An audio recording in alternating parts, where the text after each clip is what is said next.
Well, good morning, everyone. This is Heather Collins, one of your MLS instructors, and I'm joined by Miss Barbara Bach. Hello, hello. And of course, we're from your wonderful Metro Tex Association of Realtors. That's in right. the MLS department, the best one, of course. That's right. Thank you all for joining us this morning for the Life of a Listing webinar. Now, during this webinar, I just want to point out, if you think of certain questions that you need us to answer, please make sure to type them in that question pane that you'll see located on the right side of your screen. If you can't see the question pane, click the orange arrow button to maximize it. We will do our very best to answer any questions or concerns you have throughout the portion of this webinar. If we can't get to it, we will provide you with our contact number for MLS, so you can always call us directly if needed.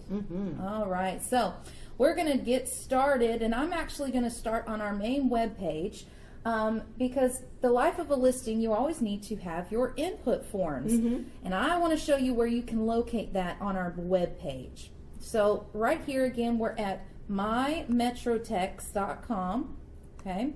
And I'm going to go here and click MLS Support.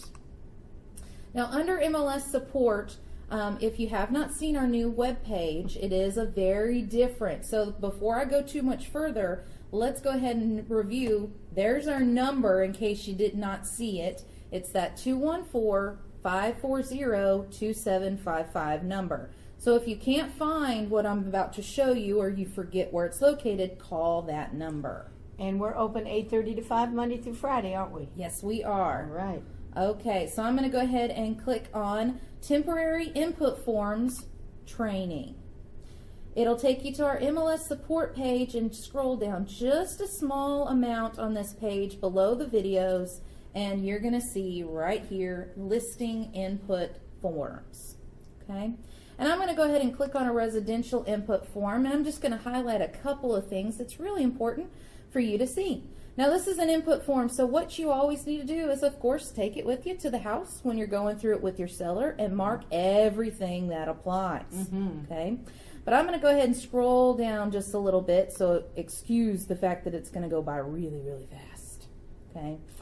I want to get you down to the very last portion of this input form, which is the owner's signature, which is incredibly important. Yes. So when you get done with your seller and you've gone and reviewed the house, you want them to sign it. So you have this as your own supporting documentation.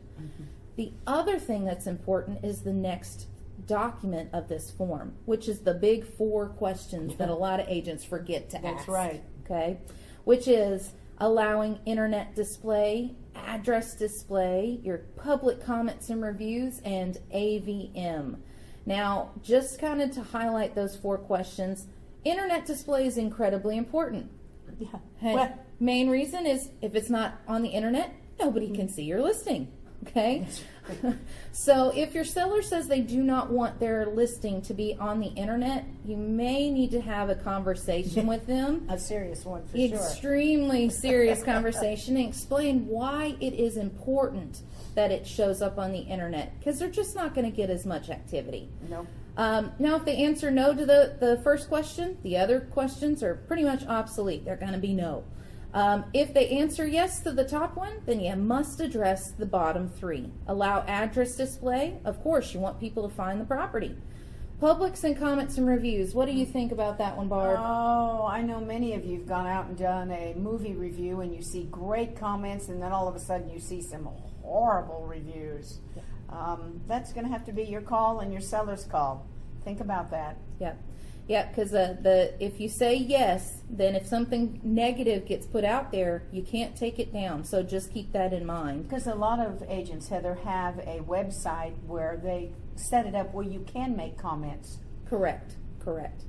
And then the last question is allow AVM. So AVM, what's that stand for? Automated Valuation Model. Okay, well, in case you didn't know what that meant, it's kind of like that glorified estimate of what they believe your home to be worth.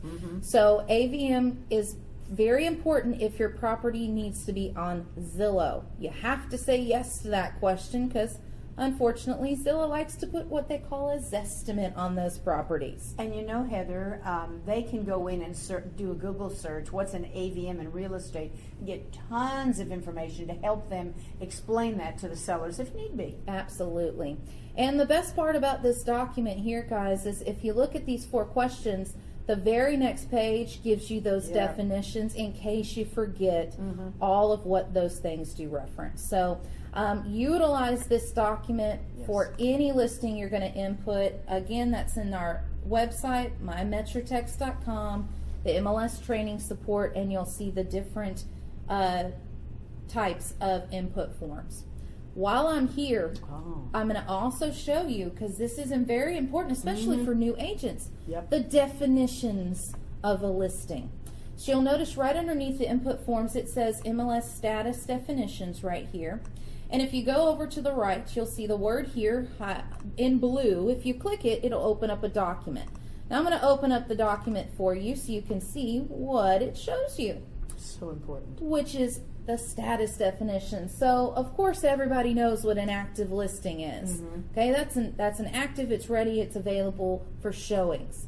Now we always get questions on the other active options that we've got. So we've got what? Active contingent. Typically we see as what? More on financing things. That's the typical reason. We also have active option contract and active kickout. I like to talk about active kickout because a lot of people use this wrong. So an active kickout is when a property is contingent upon the sale of another property by the buyer. So that's the only reason you use a kickout clause on a listing. Then of course you have your pending properties that have a contract out there, just waiting to change it to sold or leased, hopefully. Well, Heather, what happens if someone's listing is pending for over 90 days? What will they receive? They're going to get what's called a data checker notice.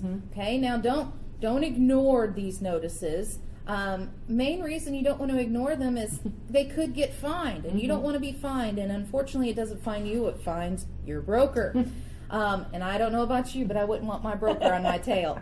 So definitely just make sure you reference those data checker emails. Nobody's going to come after you. We just want to make sure your listings are accurate. So just make sure you answer those. Now, of course, we then have pending. We have withdrawn. Now, a lot of agents make the wrong mistake and put a listing in as withdrawn, thinking that that's like a canceled listing. It takes it away so someone else can list a property. Nope. That's not how that works. Basically, it keeps anyone from now relisting that property. So if you need a property to be terminated, you must ask your broker to cancel that listing, which is the next status you'll see available is canceled. And it tells you what form to use, TAR 1410. It does. And then last is our temporary off-market status. So a lot of circumstances, if you have a property or something that's not available right now for showings, then you'd put it in temporary off-market. Then, of course, you have expired listings, sold listings, and it's not listed on this page here, but we also have a newer status called coming soon, and we will reference that again throughout this webinar. So I'm going to go ahead and scroll down just a little bit more on this document because you also need to know about days on market. Yep. So days on market is calculated from the list date to the off-market date, which is typically your contract date. If for some reason that you notice a days on market is not calculating correctly, please bring it to the attention of the MLS so we can review it. But this does go over your days on market. Now, there is a difference. There's days on market, and then there's cumulative days on market, which you see right here. So the difference between days on market and cumulative days. So when a listing gets canceled or expires, and then someone relists it right away, like the very next day, it brings over the old cumulative days on market, unless they wait a certain amount of time frame before relisting that property. So just be aware cumulative days do typically follow the property address. Okay. We also have purging rules within this document as well. Sold and lease status stays indefinitely. And then the very big and important is the status flags that appear next to your MLS numbers. And you'll notice we have a few different flags. They all stay on your listing for 5 days. What counts as a flag is new listing, back on market, and all of your price changes. Okay, so that's our wonderful definitions page. And again, you can find all of that on our website, mymetrotext.com, under our input forms, status definitions. We had a real good question. If you change brokers, will you need to do a withdrawn? No. No, not at all. Actually, that's a really great question. If you are going to change brokers, you can do one of two things. Either you can have that previous listing canceled, and then have a new listing agreement, new listing entered under the new broker. Or better yet, which is what a lot of agents do, they have a listing transfer request filled out, signed by their old broker and new broker, and then we will change over the listing to the new broker, and you'll have full access to it again. So you have two options there. If you need more data on that, just feel free to call MLS and we can walk you through the process. Okay? So we've now talked about the wonderful input forms and some different definitions and purging rules. Now we're going to get into the actual meat of this webinar, which is how to input a listing. So to input a listing, you obviously start inside of Matrix. Okay, I'm in Matrix, and I'm going to go to Input right here up at the top. And you're always going to click Add New. Add New. Okay. Now on the next page, you must select the correct form for the listing that you're inputting. Make sure if you're putting in a residential lease, notice it has a separate one at the bottom. Okay, a lot of agents accidentally click on residential after they put in the listing and realize I've made a big boo-boo and now I have to cancel and do all this work again. So save yourself the trouble. But I'm going to do a residential listing for this example. Now we have several different options to input a listing. The first one is start with a blank listing. Now if you can help from doing that, you don't want to do it because it's a lot of work. But one of the most common reasons you have to do a blank listing is a lot for new construction, because there just isn't any details for you to pull from, so you have no option but to put them in yourself. But I'm going to show you the two more common reasons or ways to start a listing, which would be filling from a previous listing or realist tax. So let's talk about a previous listing first. Okay. Now, if you're going to fill from a previous existing listing, you can only do so if that listing originally belonged to you.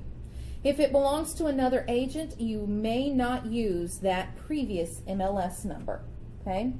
You only have rights to a listing that you have input yourself. If you are going to enter a listing that you've previously listed, then you may go ahead and enter the MLS number right here in the top left-hand corner, and you're going to simply then click Fill From, and here's what's wonderful. It's going to bring over the bulk of the data for you, such as all of the location information, even all the way down to the schools, your rooms, features, just about every bit of detail that you would need. So on this type of listing, you only have to now fill in your new list price, list date, expire date, and any other blank fields that did not come across from the old listing over to the new. Okay, so that's with a previous existing listing that you're populating from. Now the more common way to start a listing, again, still going to Input, Add New, selecting our form. We did an MLS number. We're not doing a blank one, so instead we're going to do fill from realist tax, which is typically how most agents populate a listing. So the first thing you have to do is select the county that you want. So I'm going to find my county in my list on the left. And then on the right, less is more when you look at this section. So I put as minimal data as I can first, which is just the street number and the street name. to see what I populate. Yeah, because if you think it's a drive and the tax road has it as a road, you're not going to get any matches. Exactly.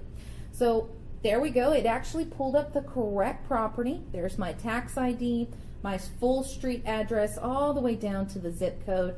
I know that is correct. Now I simply click fill. Okay. Now from the tax records, it populates only certain fields. It does not populate everything, but what you do gain is, of course, your built, you get your square footage. It automatically puts in the correct parcel ID. And if you scroll down just a little bit on the page, it does add in all of your location information, all the way down to even your area numbers and school district. Okay. Now, that's just about all the tax record will pull over. There's a couple of other places in the different pages you'll find filled in, but everything else you will mandatory. The yellow fields must be completed. Okay. So a couple of tidbits when going through a listing. So let's talk about some of the boxes we get some questions on.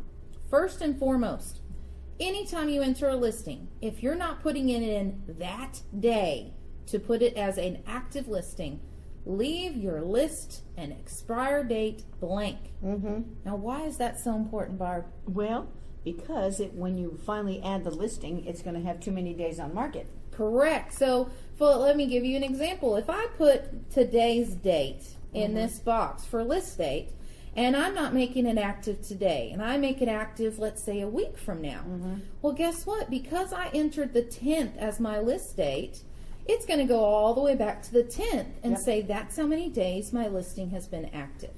So you always leave this particular date blank until you make it active that day to ensure you do not have the days on market issue. Okay.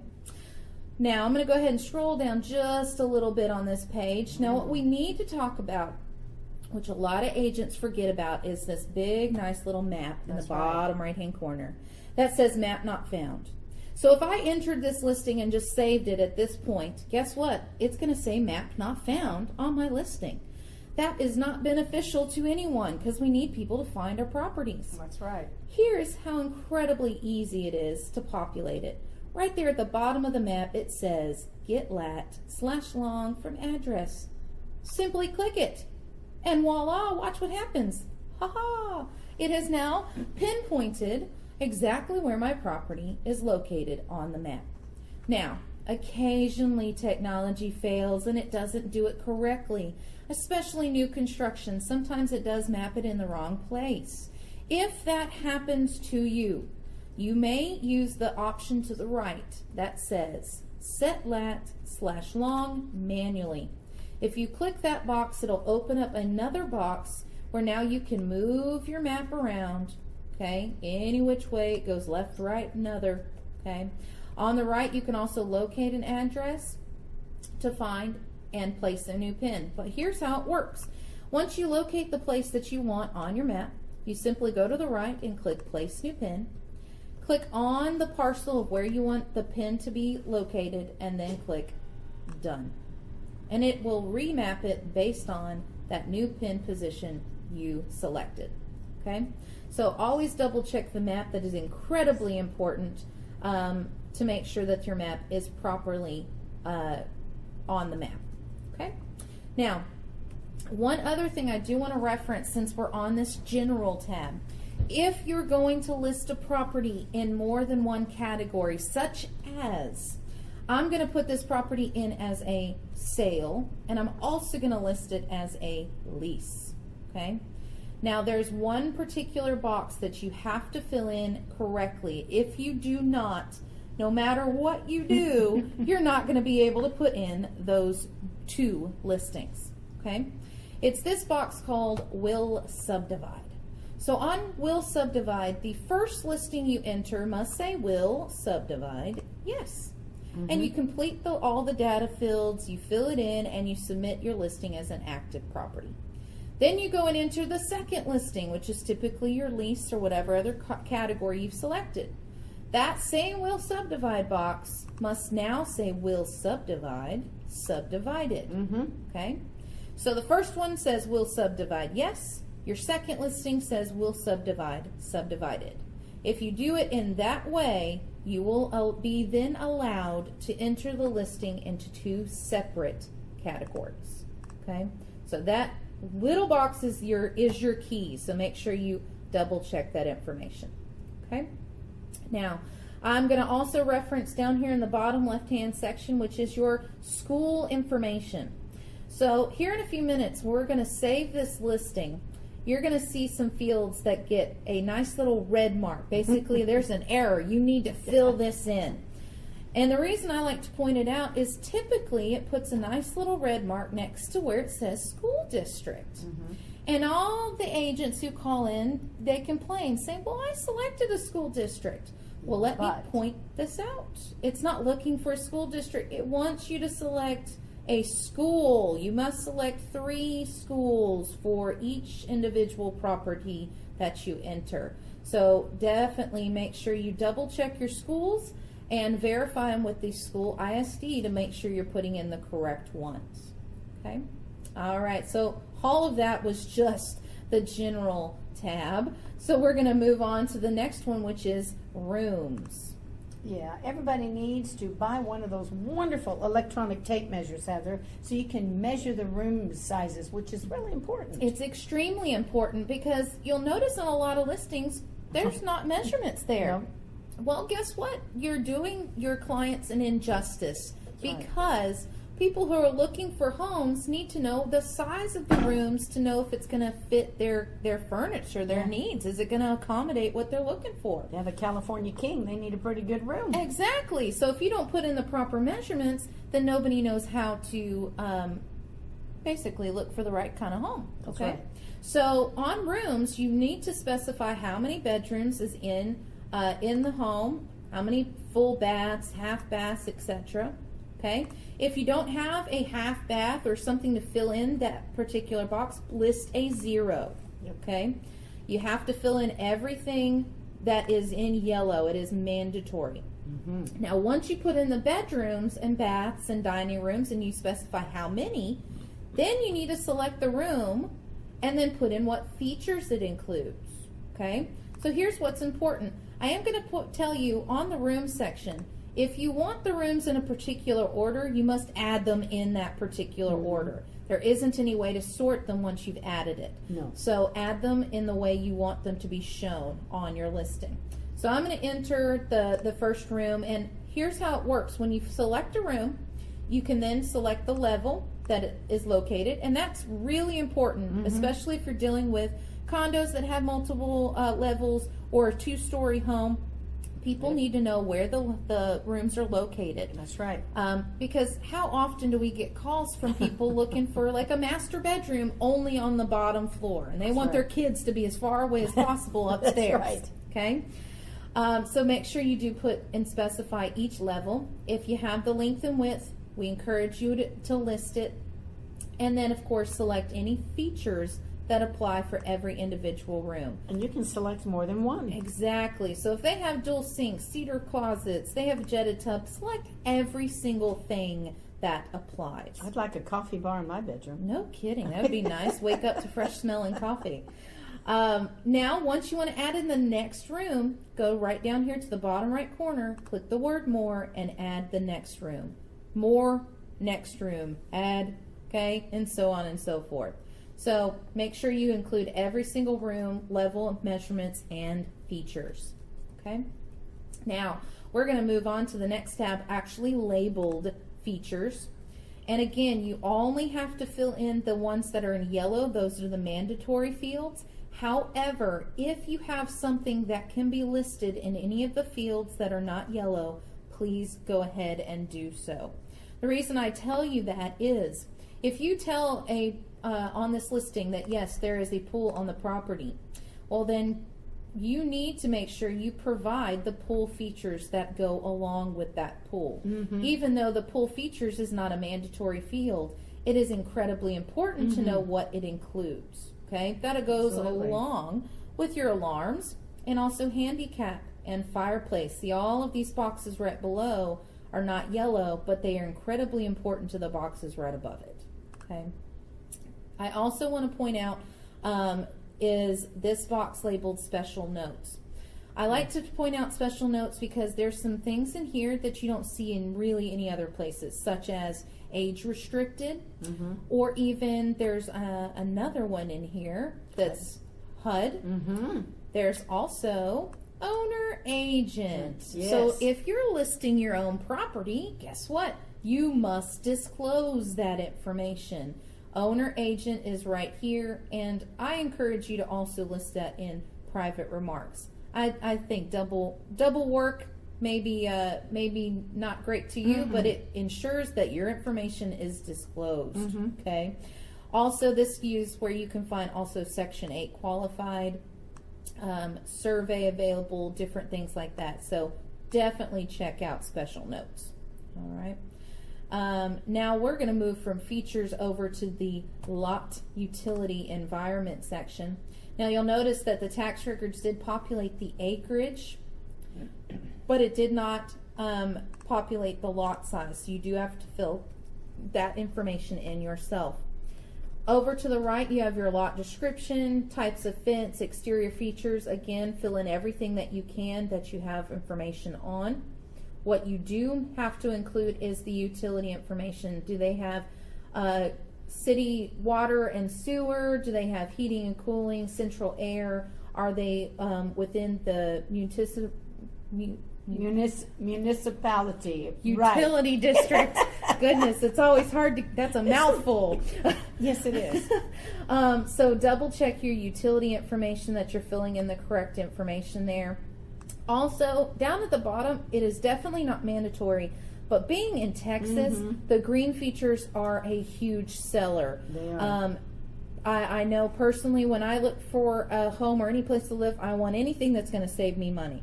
So green features is a huge incentive. So definitely check that out and fill in everything that applies. We got a good question about community pool. Okay. So, all right. What's our question about community pool? just where would you select a community pool? You can't say pool yes. Okay. It's a community pool. Well, community pool Common features. would be, there we go. We've got common features. features right down here, and you're going to see community pool as one of the options referenced there. And you'll also notice within the community features, so if you're dealing with a place that has, let's say they have a golf course in the community, you're going to notice that's also listed in like the common features. So this is going to really apply to more if you're like your apartments, condos, or even some of these lucky subdivisions that have some of these nice things for their individuals now. All right, so great question. Okay, so I'm going to move on to the financial information. Okay, so this is where we get to put in how is the financing, what's the possession, as well as HOA. HOA is incredibly important because we used to not make some of this information mandatory, but now we have. So I want you to notice, if I select mandatory, right now nothing else is yellow. But watch what happens if I go to a different tab and come back. Because I selected mandatory under HOA, now the other fields below I must complete, such as the frequency of billing, how much is the dues, and most importantly, the management company name and phone number, and what the HOA includes. Okay? So when you're talking with your seller and you go through the home with that listing input form, make sure you find out the HOA information because you must include it. Okay? Also, a very big one is second mortgage. If you know there's a second mortgage on that property, you must disclose that there is one because it will make a difference to anybody who's going to purchase that home. Okay? Could you go back for just a moment to the square footage? We got a great question. What if you go to DCAD? What if the square footage is not right in the tax rules? What can you choose? And I'm replying to hers too. Absolutely. Some of the drop down, what you can do. All right, so the square footage is on that first tab labeled General. And on the far right-hand side, it says square footage. And right below it, it says square feet source. So I know that this one populated from taxes, but if I know when it pulled over that data, I know it to be incorrect, then I could select any of these other options, such as appraiser, building plan, other documentation, or owner. Okay. Now, I will tell you from other people calling in, if you're going to select anything that's outside of a tax source, make sure you have documentation to prove it, because For sure. somebody will definitely challenge it, I promise. That's typically how it happens. Good question. Thank All you. right, absolutely. Okay, so we're going to go back on to our information. Now we're going to move on to showing info. Okay. Heather, did you know that if you do not follow the showing instructions, you are legally trespassing? Really? That's right. See, guys, it's so incredibly important that you review these listings. You do not want to get in trouble, have any kind of legal or ethic problem, Yep. or, sure enough, don't want to get the police called on me either. No. And now the reason she's pointing that out is because under showing info, down here towards the bottom, there's a box called showing instructions. That gives the agent, the listing agent, the ability to put in any important data. This is where you may see if somebody has a small child in the home after like 3 p.m. They don't want anybody inside that house after no, that time no. frame until there's an adult present. That is incredibly important. Or even small or large pets. Make sure you look at that, because the last thing you want is to open the door and little Trixie or somebody has gone and run down. She bites your ankles. Exactly. You may get bit, or somebody else, and that's a liability in itself. Or you may be chasing a dog down the street. So encourage you to definitely review showing instructions. You know, even if it's, Heather, if it's on Keybox Go, you might want to do a courtesy phone call to the agent. Say, you know, if they answer the phone, I want to go preview your house today at 3 o'clock. I just wanted to give you a heads up. Absolutely. I think that's a good idea. Absolutely. And if nothing else, it at least if you've sent a message or even left a voicemail, you have something stating that you Yes. made an appointment or at least attempted it. Right. Now, on this bottom section, there's several things that we're going to talk about. First and foremost is buyers and sub-agency commission. The reason I like to talk about this is because, one, you must offer some means of compensation. Absolutely. You can't put zero in both these boxes. Okay. You also, if you offer a buyer's agency, you don't have to offer a sub. If you offer a sub agency, you don't have to offer a buyer's. You have to at least offer one or the other. Now, there's two ways to fill in that particular box. You can either do, let's say I'm going to do 3% for buyer's agency. Now, because sub agency, I'm not offering one, that's fine, but I must then put a 0%. If you're not going to use a percent sign, then you can put a dollar amount, okay, which means you put a dollar sign itself, and then you enter the exact amount that you will be providing, okay? So either a percent sign or a dollar sign for your commission rates, okay? You also will notice to the right of those boxes we have seller type, if this is builder, individual, lender, REO, or RELO. That's incredibly important, especially the lender REO. That's normally our foreclosure properties. If a listing agent does not list it properly, it makes it incredibly difficult for someone else looking for those types of listings. Okay. You also have it mandatory as owner name. Now, some of the owner names do not want that to be put there. If that happens, you can put C agent. I've seen a lot of agents do that. Here's the only thing. This is only for MLS data. No one else is going to see this unless they have MLS access. If your client is pretty adamant they don't want their name listed, explain that they're going to, it's still being able to be seen on a tax record. So this really I don't find to be all that important not to disclose an owner name. Yeah. All right. Now, this right here, and I cannot emphasize this enough, key boxes. Okay. Key box type, we use blue eye boxes. Right. Now, I don't know how many times I've seen on a listing where I just see lots of zeros in key box. Or they just put some other generic numbers in that particular box. Here's the reason you do not want to list it that way.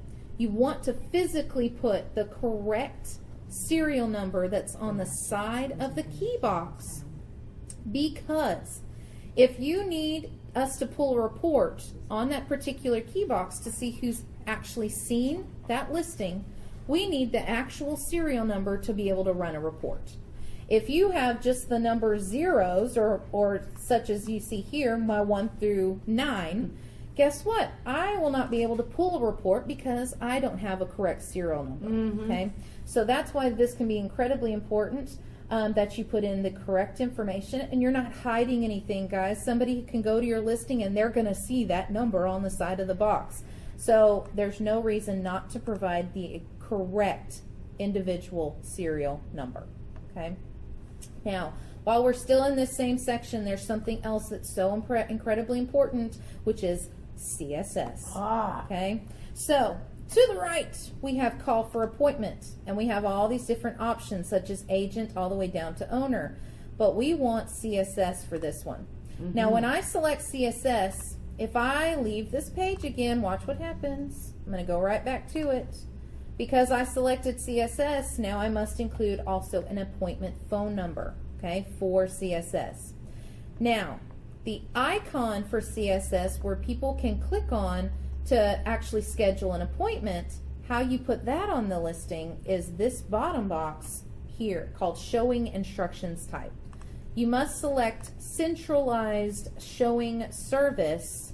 If you do not have this selected, that CSS icon will not populate on your listing. So That's it's that little red icon, isn't it? Yes, yes, and it's going to save a lot of people time. Instead of them having to call you or call CSS directly, they can click that icon and then make the appointment directly online. Okay, so that is all under showing info. Now we're going to move on to remarks. Okay, now remarks. I want us to talk about the top left-hand corner, which is where we syndicate. Okay, this is where our listings will auto-appear, such as Member IDX websites, Netress Translator, Realtor.com, Realtor's Property Resource, Syndicate Listing, TexasRealEstate.com, and our favorite, Zillow. Now, I want to point out, if you set any of these, if you do not want them selected, you simply just uncheck mark the option and it will not syndicate to that particular website. Now, to the right of that is those 4 questions that we talked about on your listing input form. Do we allow the address to be displayed, comments, reviews, AVM, and our internet display? So you must fill those in. Now, driving directions. Now, Barb, tell me, if you ever see this populate on a listing, would this be allowed? Use GPS? No, Heather, it wouldn't be, because, believe it or not, there's still a lot of agents out there that use a flip phone and don't have GPS in their car. Exactly. So you can't do that, and you also can't do what else? Let's see. Use Maps Go. Oh, Maps Go. Well, that's had a timely death a couple of years ago. Maps Go went out of business. And yes, you still can get Maps Go's, but it's not the same. So you can't say use Maps Go either. Exactly. And you can't say call Barbara or Heather in MLS. Exactly. Oh, and here's my favorite, and I've seen it on a few listings. What's that? Use Uber. Oh, use Uber. Okay. That's not going to work either. All right? Because guess what? Even the Uber driver needs directions. So make sure you provide some good directions. It doesn't have to be long and lengthy. Just some generic turn-by-turn directions is important. Okay? Back up just a moment. We have a great question since we're here. Please explain Member IDX. That is Internet Data Exchange. Absolutely. If you have your own website that you are maintaining, you can call us and we'll show you how to get the IDX link to place it on your website, so that the consumers, when they go to your website, they can search by bedrooms and bathroom and price and location. Absolutely. They get limited information. Great question. Great question. Now, And it's free. It is. It is free. That was another question. It's free. Yes, it is a free option for you. If you need more data on how to get these IDX links, maybe it's something you would like to utilize, call MLS, and somebody in MLS will be happy to walk you through it. Okay. All right, so we've got our driving directions, property description. The one thing I do want to talk about is Property description is all your details about the home. You cannot include any type of contact information or names in that property description. If you need to provide additional data on how to be contacted, list that either in showing instructions or private remarks only. Property description should only be details about the home. Now, I want to tell you is, if you did not know, we have increased the number of how many characters you can use from 480 to 720, so you have a lot more room to add in details. And it doesn't like the /. It does not. So you cannot, there's certain symbols you can't use, such as the little slash marks. I believe there's even some things with little asterisk symbols and stuff like that. So be on the lookout for those errors.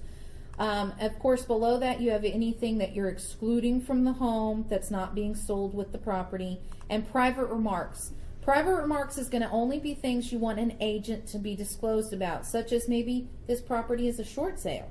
Okay, short sale is a property that you can list in private remarks, and that's the only place you can list that particular data. Or if you're going to be providing a particular bonus or something like that with this property, list that in private remarks. Okay. Another good question concerning where we are right now, Heather. Yes. Just selecting allow internet display. Override any of the specific items checked on the left.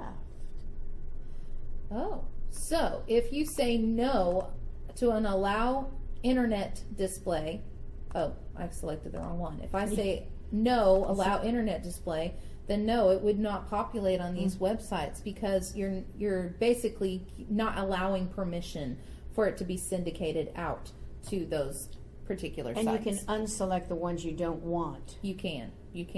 Now I do want to make a notation that on this little list over here on the left, you have the ability to select these options, but your broker also has access to override anything. They only want their agents to have their listings out there. So if it's not going through, it may be because your broker's not allowing it. So you may need to either consult your broker or contact MLS so we can do some more research. Okay, so I'm going to move on from remarks all the way down to status. Now, status is incredibly important because we have 3 different ones to choose from. We have active. So if I was making my listing active today, guess what? I would click active and then click submit. And I'm going to go ahead and do that because I want you to see what happens because I haven't filled in all my data. So if you have not filled in all your data and you select active, look at what happens right here above. You get a nice little red exclamation point next to each tab that I need to now go in and fill every single box that it has next to it that is mandatory. Okay, once I've filled in every single mandatory field that has a red mark next to it, then I'll have the ability to make the listing active. And I just want to point out, I did tell y'all if you did that, you'd see a nice little red mark. There's next to district. And guess what? If I click that little red mark, it tells me you must have 3 schools selected for this listing. So if you're not sure what the red mark is telling you to do, then click it and it may give you some additional data. Okay? So, would you go back to financial information because we have a question? Absolutely, I can. And he's asking about short sales. And if we have, there it is, possible short sale. Yes, you can do that. Right here under possession, it says possible short sale. Okay. And that's where you can put it. You can do that there. So you can do possible short sale and also in the private remarks. So you have both options. Absolutely. Great pointing that out to whoever did that for us. So again, I'm going to go right back to over here to status. So we saw how active works. You must fill in all the errors. Once you have completed the errors, you simply go back to status, select active, and then submit. Okay. Now, let's talk about the other 2 statuses. Yeah, we got a question about coming soon. All right. Well, great. We're about to address that now. Yay. So, coming soon is the newest status that's been added, which means if I input all the rest of this data and I select coming soon, it means the listing is not truly active. I don't have to show it during that time frame. coming soon property can stay in that status for 14 days, and then it will automatically change to temporary off market unless I make it an active listing. That's right. Now here's the best part about coming soon. The whole time it's in a coming soon status, the days on market do not count. That's right. It will not count until the day you make it an active listing. Okay? So if you want to make it a coming soon listing, here's how you do it. You fill in all the different tabs just like we went through a moment ago.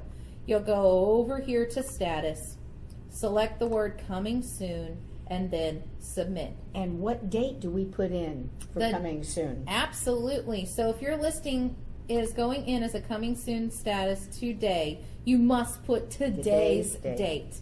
Any other date will not allow you to proceed.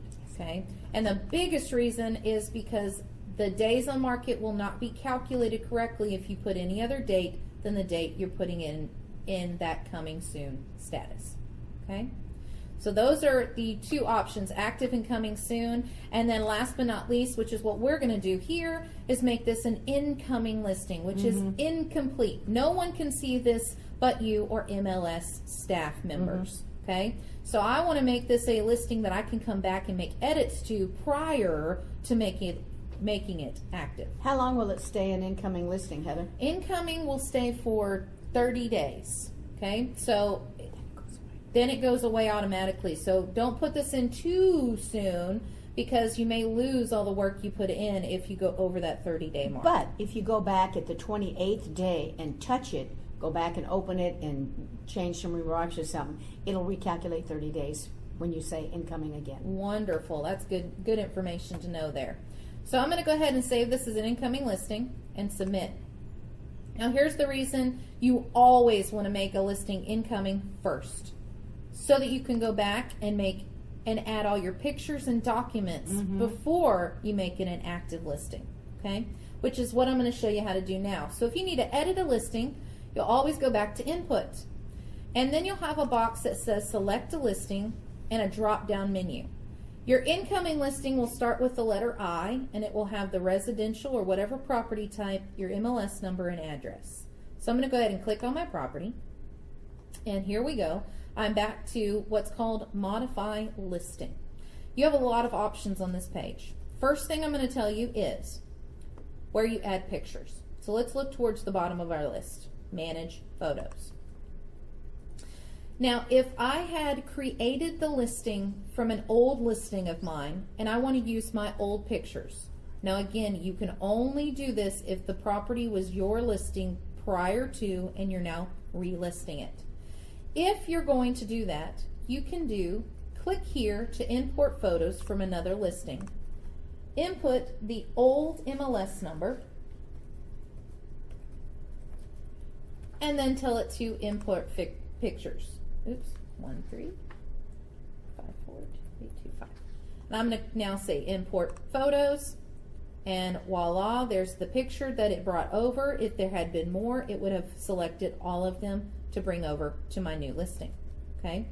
If I do not have an old listing to utilize, then I'll simply come here, select browse as my option, locate the picture that is on my desktop, computer, thumb drive, wherever I've saved my pictures, find the picture and open it. Oop. It's not liking that picture. Yep, it happens. All right, so I'm just going to go find another one just for the fun of it. All right. Or we're just going to pretend that worked. Because I don't have any pictures to select at this point. But oh dear. Here's basically how it works. You simply click browse. You find the picture or whatever document it is on your computer, wherever it may be found. Once you find it, you simply click on it and then click open. And it will bring over that particular picture or pictures. Okay? So I'm going to go ahead and cancel out of that. That's how you add pictures. Now I'm going to show you how to add a document. Okay? Adding a document is incredibly important. Right here, manage documents via transaction desk. Now, if you have not done this before, it's going to make you create what's called a transaction. Okay? You must complete this to add a document. So here's what you must fill in. What type of listing is this, which is a residential sale? And who are you in conjunction to this listing? I'm the listing agent. So I'm going to go ahead and click Create. Now I'll get a new box that opens. There we go. Drag and drop files here or click here to upload. So I'm going to simply click here, locate my document, and tell it to open. And voila, there we go. Here's my document that's been uploaded. The only other thing I want to make sure is referenced, any document that you upload, you have the option to choose who can see it, okay, by selecting this star symbol to the far right. The default is MLS Agent View, but you can make it a public document, which means if a listing is sent to a client, they can see this document attached. That would be good for such as your leases, if there's like a lease information you need to fill in, a seller's disclosure survey, etc. And then you can also make it a private document that only you or MLS staff can see. Okay. Once you select the permission level, then you are done. You've completed and added those particular documents. Okay. So again, that is managing documents via transaction desk. Okay. So we can add photos. We can also add documents. Now, here's what's really important. You can also add open house data, make any price changes, and also virtual tours. You have a lot of access information right here, okay? Someone asked about the pictures. Can you put them in order you want them to be seen? If you want to upload them that way, you can. But you can also hover over the top of the photo. There's kind of what I call a title bar. Click, hold, and drag it, and put it in the position you want it to be seen. Absolutely can. I did also forget to tell you this. On a picture, if you wanted to add verbiage, such as a description about the picture, you can simply click right here in the top right-hand corner, and you're going to see a box that opens. And here's the picture, and at the bottom you can also enter a description, okay? So any information that you would like there. On a picture, this only has one picture uploaded right now, but if I wanted to change the order, I want you to just notice my mouse, the difference. If I'm hovering on the picture, I get a little hand. If I hover at the top, I get a cross with 4 arrows. The cross is what has to be there for you to move the picture, okay? So if I click at the top and click and hold my click at the very top of the picture, then it allows it to be moved. If I try to click it at the bottom where the picture's located, you'll see it gives me a little circle with a slash through it, not allowing it to move any direction. Okay, so great question about the pictures. All right, so last thing I want to show you is, guess what? Once you've added your pictures, you've added your documents, you've put in your open house details, virtual tours, all of the wonderful information. Now you need to make this listing active. You must go back and click the word residential or lease or lots acreage, whatever type of listing this is. It will then click and take you back into the input forms, where you then need to click status, select the word active, and then submit. If you do not follow that procedure, you will not be able to make this an active listing. A lot of agents forget to click on the status they want. They do, they do. The most common problem or a mistake that agents do is they have the listing in incoming, and instead of going back into the input forms, they just click the option that says change to active. That's not going to get you what you need. That's not the results you're looking for. So you must go back into the input forms to save it properly. Okay. All right. So let's see. Has there any other questions that you've received there, Barb? No.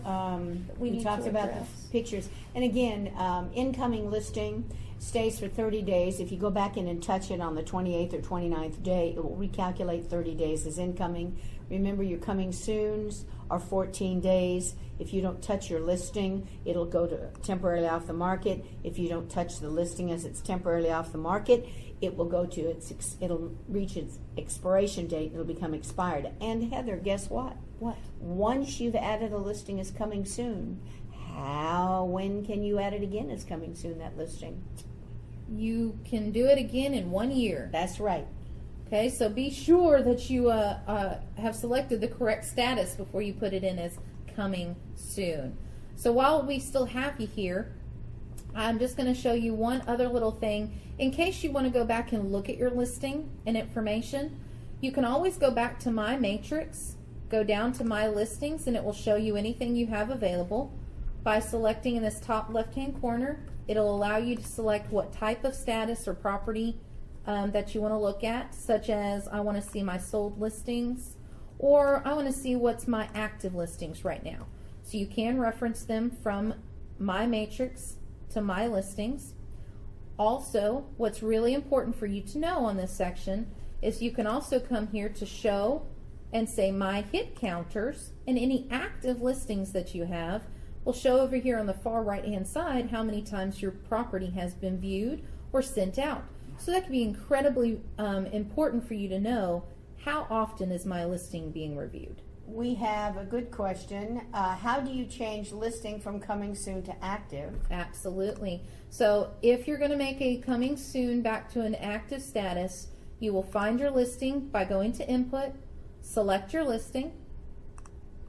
Okay. I'm going to go back and click on my residential, so it takes me into my input forms. And I'm going to go to here to status, which is over here to the far right hand side. And under status, you'll see the word coming soon. So if it's in coming soon status right now and you want to make it active, you'll just click active and then hit submit. So it depends on which one you want to do. And can a third party add photos to listing when it's incoming? No. No, only Oh, you, no. the listing agent, can add anything to your property. Yeah, and the video is going to be on YouTube. It will. Within a few days, anything that we referenced today in this webinar will be available on our YouTube channel. If you're not aware of how to get to our YouTube channel, you can find that on our website, which again is mymetrotex.com. And then scroll all the way to the very, very bottom, right-hand corner, and you'll see social media.